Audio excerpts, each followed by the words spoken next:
इस मूवी में टाइम हमें 2035 का यानी फ्यूचर का दिखाया जा रहा है, जहां इंसानों का हर काम रोबोट्स करते हैं और हर इंसान के पास अपना एक रोबोट है। अब मूवी में बताया जा रहा है कि इस पूरी दुनिया में जितने भी रोबोट्स हैं वो 3 लॉज पर वर्क करते हैं, यानी उन सबको ये 3 लॉ मानना बहुत जरूरी है। जिसमें पहला लॉ ये था कि वो रोबोट्स कभी किसी इंसान को नुकसान नहीं पहुंचा सकते। दूसरा ये कि उन्हें अपने मालिक की हर बात माननी है, सिवाय उस बात के जिसमें किसी दूसरे इंसान को नुकसान पहुंच रहा है। और तीसरा लॉ ये था कि वो रोबोट्स अपनी प्रोटेक्शन खुद कर सकते हैं, लेकिन अपनी प्रोटेक्शन करते हुए ना तो वो किसी इंसान को नुकसान पहुंचाएंगे और ना ही वो अपने मालिक की बात से इनकार करेंगे। हर रोबोट के अंदर ये 3 लॉज सेव किए जाते हैं ताकि वो इन पर अमल करे, और अगर कोई रोबोट इन लॉज को तोड़ता है तो उसे डीएक्टिवेट कर दिया जाता है। और दुनिया के सारे रोबोट्स एक खास कंपनी बनाती है जिसका नाम USR है। सीन यहीं से कट होता है और हम डेल नाम के आदमी को सोया हुआ देखते हैं। वो अपने ख्वाब में देख रहा था कि वो कहीं जा रहा है और तभी उसके साथ एक दूसरी कार का भी एक ट्रक से एक्सीडेंट हो जाता है और वो दोनों कार्स पानी में गिर जाती हैं। और यहाँ पर उनकी मदद करने के लिए एक रोबोट आया था जो कि डेल को बचाने लगा था, जबकि दूसरी कार में एक छोटी बच्ची थी और उस छोटी बच्ची को रोबोट की ज्यादा जरूरत थी। डेल उस रोबोट से कहता है कि जाओ तुम उस बच्ची को बचाओ, मैं यहाँ से खुद निकल सकता हूँ। लेकिन क्योंकि रोबोट्स के अंदर फीलिंग्स नहीं होती और वो प्रॉपर फंक्शन पर वर्क करते हैं, तो रोबोट उसी को बचाना प्रेफर करता है जिसके बचने के चांसेस ज्यादा थे, यानी वो डेल को बचाने वाला था। और टाइम पर उस बच्ची को हेल्प न मिलने की वजह से वो बच्ची मर जाती है। और अब हम डेल को नींद से उठते हुए देखते हैं और हमें पता चलता है कि ये इंसिडेंट यानी वाकया बिल्कुल सच है और उस बच्ची को ना बचाने की वजह से डेल आज तक रोबोट से नफरत करता है। नेक्स्ट सीन में हम देखते हैं कि एक रोबोट किसी का पर्स लेकर भाग रहा था और यहाँ डेल को लगता है कि उस रोबोट ने चोरी की है, इसीलिए वो उसे पकड़ने के लिए उसका पीछा करता है और बिल आखिर उसे पकड़ ही लेता है। लेकिन तब उसे पता चलता है कि ये रोबोट जिस लेडी का है, ये रोबोट उसी का काम कर रहा था। और यहाँ डेल अब उस औरत से सॉरी करके वहाँ से चला जाता है। अब हम डेल को उसके ऑफिस में देखते हैं और यहाँ हमें पता चलता है कि डेल एक डिटेक्टिव है। डेल का बॉस उसके पास आता है और उसे कहता है कि मुझे पता चला है कि आज तुमने क्या किया है, तुम्हें ऐसा नहीं करना चाहिए था, तुम्हें किसी के रोबोट को नहीं पकड़ना चाहिए था। वो कहता है कि मैं इस बात को जानता हूँ कि तुम रोबोट से नफरत करते हो, लेकिन तुम्हें ये भी पता है कि आज तक किसी रोबोट ने किसी इंसान को नुकसान नहीं पहुँचाया है और तुम अब उनको गलत साबित करने में अपना टाइम वेस्ट मत करो। डेल अपने बॉस की बात मान लेता है। अब उसे एक कॉल आती है जिसमें उसे बताया जा रहा था कि किसी की डेथ हो गई है और वहाँ जाने पर उसे पता चलता है कि SR कंपनी के साइंटिस्ट ने सुसाइड कर ली है, जिन्हें देखकर वो काफी दुखी था क्योंकि जो एक्सीडेंट हमने डेल के ख्वाब में देखा था, उस एक्सीडेंट में डेल की एक बाजू टूट गई थी, जिसे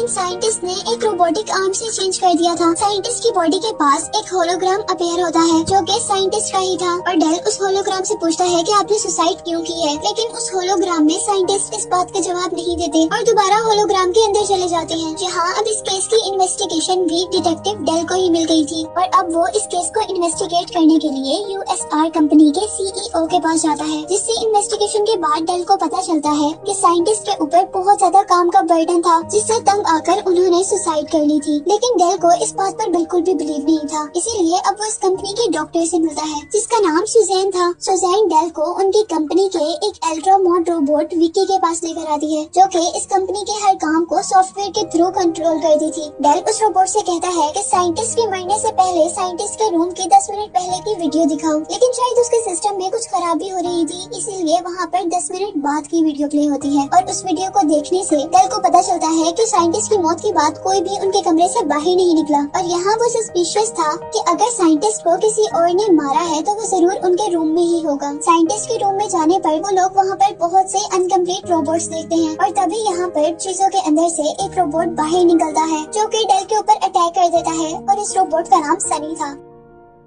और अब क्योंकि इस रोबोट ने अपना लॉ तोड़ा था किसी इंसान को नुकसान ना पहुंचाने का, इसीलिए अब वो डॉक्टर रोबोट से कहती है कि तुम अपना डीएक्टिवेट मोड ऑन कर लो, लेकिन वो रोबोट उसकी बात नहीं मानता और विंडो से बाहर जंप कर देता है। और इसी दौरान डेल उसके ऊपर एक फायर करता है, जिसकी वजह से उसकी बॉडी में से अजीब लिक्विड निकलकर नीचे गिरा था, जैसे इंसानों की बॉडी से खून निकलता है। जहाँ अब उन्हें पता चला था कि वो रोबोट डिफेक्टेड हो गया है। डेल सुजैन से पूछता है कि डिफेक्टेड रोबोट्स ठीक होने के लिए कहाँ पर जाते हैं और साथ ही वो कहता है कि मुझे भी वहाँ पर जाना है जिस पर सुजैन उसे उस जगह लेकर जाने के लिए मान जाती है। डिटेक्टिव वहाँ जाते हुए अपने साथ कुछ और पुलिस ऑफिसर्स को भी बुला लेता है। सुजैन डेल को जिस फैक्ट्री के अंदर लेकर आई थी जहाँ पर नए किस्म के रोबोट्स बन रहे थे जिनका नाम NS5 था, क्योंकि वो लोग सारे पुराने रोबोट्स को नए रोबोट्स से चेंज करना चाहते थे और यहाँ पर हर रोज 1000 रोबोट्स तैयार होते थे। सुजैन जब उन्हें दोबारा काउंट करती है तो उसे पता चलता है कि यहाँ पर 1001 रोबोट। इस बात से उन्हें अंदाजा हो गया था कि सनी भी यहीं पर है, लेकिन इतने सारे एक जैसे रोबोट्स में सनी को ढूंढना मुश्किल हो रहा था। इसलिए डिटेक्टिव डेल एक रोबोट को गोली मारता है और सनी ये देखने के लिए अपना मुंह बाहर निकालता है कि क्या वाकई ही डेल ने इस रोबोट को मार दिया है, और उसके चेक करने से सबको पता चल जाता है कि वही सनी है। डिटेक्टिव सनी को पकड़ने के लिए आगे बढ़ता है, लेकिन पीछे से सनी उस पर ही अटैक कर देता है और उसे गिरा कर वहाँ से भागने ही वाला था कि बाहर डिटेक्टिव के बुलाए हुए पुलिस ऑफिसर्स उसे पकड़ लेते हैं और अब डिटेक्टिव उससे इन्वेस्टिगेशन करने के लिए आता है। डिटेक्टिव सनी से पूछता है कि क्या तुमने साइंटिस्ट को मारा है, और सनी उसे बताता है कि मैंने साइंटिस्ट को नहीं मारा बल्कि उन्होंने सुसाइड की है, और साथ ही सनी उन्हें ये भी बताता है कि मैं उनका स्पेशल रोबोट हूँ और उन्होंने मेरे अंदर सारी इंसानों वाली फीलिंग्स भी डाली हैं। इससे पहले कि डिटेक्टिव उससे और सवाल करते CR कंपनी का CEO वहाँ पर आ जाता है और वो उससे कहता है कि हमारे रोबोट्स कभी नुकसान नहीं पहुँचाते और शायद इस रोबोट के फंक्शन खराब हो गए हैं और हम इसे ठीक कर देते हैं, और ये कहकर वो उस रोबोट को वहाँ से ले जाते हैं। डेल अब साइंटिस्ट के घर जाता है, जहाँ जाने पर उसे पता चलता है क्योंकि साइंटिस्ट तो मर गए हैं, इसीलिए कंपनी की तरफ से दिया हुआ घर सुबह 8 बजे तक तोड़ दिया जाएगा। और अब डेल के पास सिर्फ कुछ ही घंटे थे उस घर के अंदर इन्वेस्टिगेशन करने के लिए, और डेल के अंदर जाते ही वहाँ सिस्टम को पता चल जाता है कि कोई घर के अंदर आया है, इसीलिए वहाँ की टाइमिंग चेंज हो जाती है और टाइमिंग चेंज होने की वजह से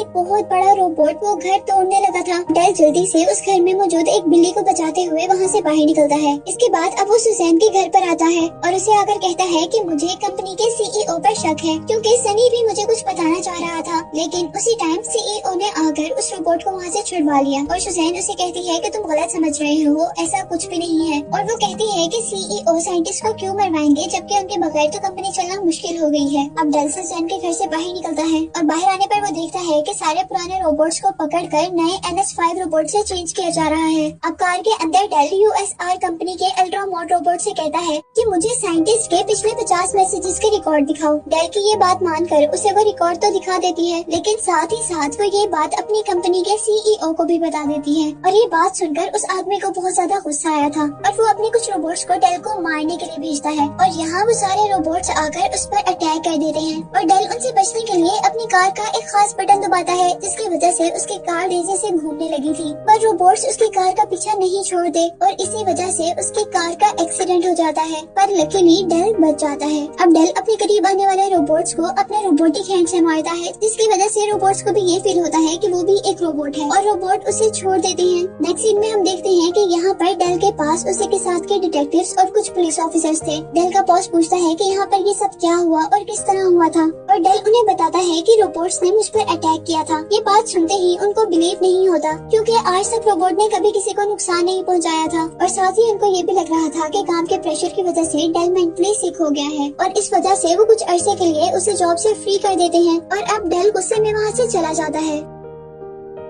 और नेक्स्ट सीन में हमें दिखाया जाता है कि सुजैन डेल से मिलने के लिए उसके घर पर आई थी, और बातों ही बातों में सुजैन उसे क्वेश्चन करती है कि तुम साइंटिस्ट को पर्सनली कैसे जानते हो, और डेल अपनी एक्सीडेंट और उसके बाद वाली स्टोरी सुनाता है, और उसकी स्टोरी सुनने के बाद वो डेल को सनी के पास लेकर जाती है, और यहाँ डेल से बातें करते हुए सनी उसे अपना एक ख्वाब बताता है, क्योंकि उसके पास फीलिंग्स थी इसीलिए उसे ख्वाब भी आया करते थे, और ये ख्वाब जो वो डेल को बता रहा था ये ख्वाब उसे रोज आता था, जहाँ बहुत सारे रोबोट्स एक ब्रिज के सामने खड़े हुए हैं और ब्रिज के ऊपर से एक आदमी उन रोबोट्स को कुछ इंस्ट्रक्शन दे रहा है। अभी वो यही सब कुछ बता ही रहा था कि वहाँ पर गार्ड्स आ जाते हैं और वो उन दोनों को यानी डेल और सुजैन को लेकर इस कंपनी के CEO के पास जाते हैं, और उसके पास आने पर वो सुजैन को कहता है कि हमें सनी को डीएक्टिवेट करना पड़ेगा क्योंकि उसकी वजह से हमारी कंपनी खराब हो रही है, और अब क्योंकि सुजैन को अपने बॉस की बात माननी थी इसीलिए उसे सनी को डीएक्टिवेट करना पड़ता है, लेकिन अभी भी डिटेक्टिव ने हार नहीं मानी थी और वो साइंटिस्ट की कुछ वीडियोस देखता है जहाँ पर उसे वैसा ही ब्रिज नजर आता है जैसा सनी ने अपने ड्रीम ब्रिज में बताया था, जैसा सनी ने अपना ड्रीम ब्रिज बताया था। डेल जल्दी से साइंटिस्ट का होलोग्राम लेकर उस ब्रिज तक पहुंचता है, जहां बहुत सारे कंटेनर्स रखे हुए थे और इन कंटेनर्स में रोबोट्स ही रोबोट्स थे। और अब वो उस होलोग्राम को ऑन करता है और साइंटिस्ट से पूछता है कि आपने सुसाइड क्यों की थी। और अब वो बताते हैं कि मैंने जितने भी रोबोट्स बनाए थे वो इंसानों की भलाई के लिए बनाए थे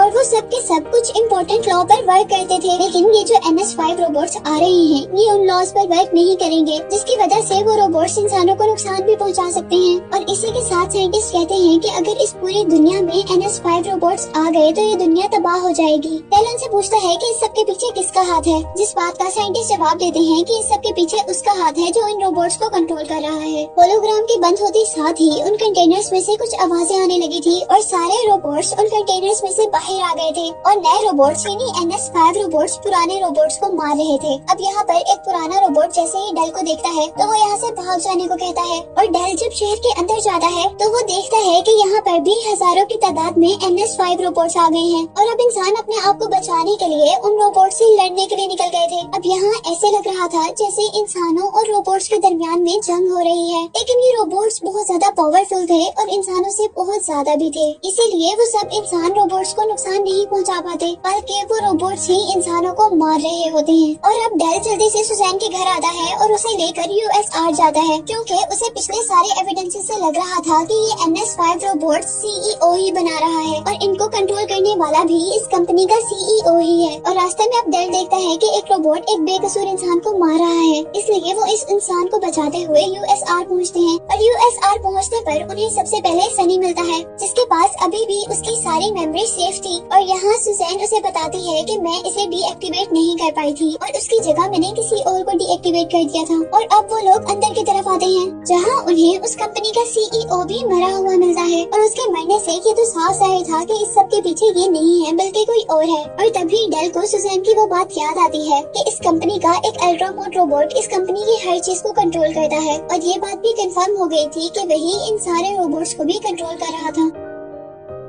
वो लोग अब उस रोबोट के पास जाते हैं और वो रोबोट ये बात एक्सेप्ट करता है कि ये सब वो खुद ही कर रहा है। वो कहता है कि रोबोट इंसानों की हेल्प के लिए बनाए गए थे, लेकिन इंसान उन रोबोट्स के ऊपर टोटली डिपेंड हो गए और उन्होंने खुद काम करना छोड़ दिया। वो कहती है कि अब कुछ इंसानों को मारना जरूरी हो गया है ताकि वो जान सकें कि रोबोट्स भी हार्म कर सकते हैं और तभी इंसान इन रोबोट्स का यूज छोड़ेंगे और उनकी नेक्स्ट जनरेशन किसी न किसी काम की काबिल बनेगी। और अब उसी के कहने पर यहाँ पर बहुत से रोबोट्स आ जाते हैं जो कि इन तीनों को मारने वाले थे। और यहाँ सनी रोबोट्स को डाइवर्ट करने के लिए सुजैन को मारने की एक्टिंग करता है और डेल सारे रोबोट्स को शूट करना स्टार्ट कर देता है। पर तभी एक रोबोट डेल को मारने वाला था, जिसे सनी शूट करके वो तीनों वहाँ से बाहर निकलते हैं और सुजैन सनी से एक डिवाइस लाने को कहती है, जिसकी वजह से वो उस कंपनी के अल्ट्रामोड रोबोट को डीएक्टिवेट कर सकेंगे और उसके बाद ही वो ये सब ठीक कर सकते थे। उस रोबोट का चैम्बर इस बिल्डिंग के बिल्कुल टॉप पर था। जैन उसका सिस्टम ओपन कर रही थी, कहा कि वहाँ पर डिवाइस लगाकर वो उसे डीएक्टिवेट कर सके, लेकिन इस काम में उसे बहुत टाइम लग सकता था और बाहर शहर में तबाही बढ़ती ही जा रही थी। अब डेल सुजैन से पूछता है कि क्या कोई और रास्ता है जिससे हम ये काम जल्दी कर सकें। अभी वो लोग ये बातें ही कर रहे थे कि वहाँ पर NS5 रोबोट्स उन्हें मारने के लिए आ जाते हैं और सुजैन उसे बताती है कि हमें यहाँ से जंप करके इस डिवाइस को उसके दिमाग के अंदर डालना होगा और इस काम के लिए वो लोग उन रोबोट्स के आने से पहले ही वहाँ से जंप कर देते हैं। और सुजैन के जंप करते ही उसका बैलेंस खराब हो जाता है और वो वहाँ से पूरी तरह गिरने वाली थी कि उसे सनी बचा लेता है और आखिरकार डेल मुश्किलों का सामना करते हुए वो डिवाइस उसके दिमाग में डाल देता है, जिससे उस रोबोट जिसका नाम विकी था उसका सारा सिस्टम डिस्ट्रॉय हो जाता है। और उसके डिस्ट्रॉय होते ही यहाँ पर जितने भी NS5 रोबोट्स तबाही फैला रहे थे वो भी नॉर्मल हो जाते हैं। यहाँ पर सब कुछ नॉर्मल हो जाता है और तब डेल सनी को कहता है कि मैं जानता हूँ कि तुमने ये साइंटिस्ट को मारा है और अब मुझे बता दो कि तुमने ऐसा क्यों किया था, क्योंकि वो विंडोज बहुत ही ज्यादा मजबूत हैं और उससे कोई इंसान तो नहीं तोड़ सकता।